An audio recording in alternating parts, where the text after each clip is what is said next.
السلام عليكم ورحمه الله تعالى وبركاته. غادي نبداو اول مرحله اللي بشحال من واحد كيتغافل عليها من اليوم. حاولوا تركزوا على هادشي اللي غادي نشرح. هذه اللحظه هذه هو البدايه. بسبب الخوف كتضبطوا الكرسي بطريقه اللي هي خاطئه كتخليك دائما قريب، واذا كنتي ما جالسش مزيان وما مرتاحش وما كانش الكرسي ديالك مضبوط مزيان اكيد ما غاديش تستعمل لي بيدال ديالك ولا الفولون ولا حتى الفيتاس مزيان.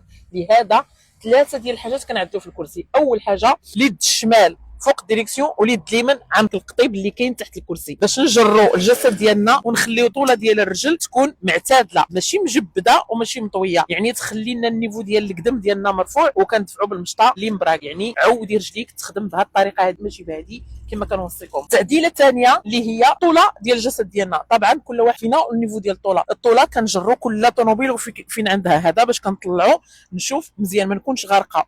والتعديله الثالثه هي اللي كتحكم لنا في اليدين، هي اللي كتكون حتى هي كل طوموبيل فين كتكون عندها، يعني كندوروا المسند ديال الظهر باش نخليو اليد ديالي معتدله ماشي مطلوقه وماشي مزيره. يعني دائما العبار ديالك طلق يدك بهذه الطريقه هذه، يعني خص الفولون يجي لنا فين كتطوى اليد. الا كنتي بهذه الطريقه عرف راسك باللي راه غادي يكونوا يدك مرتاحين. ورابع حاجه اللي كنأكد عليها هي الفولون ما تزيرش عليه، يعني تكون الشده مرخوفه، ما انت مزير ما انت طالقه. ونتمنى ان شاء الله يا ربي يكون فيديو مهم جدا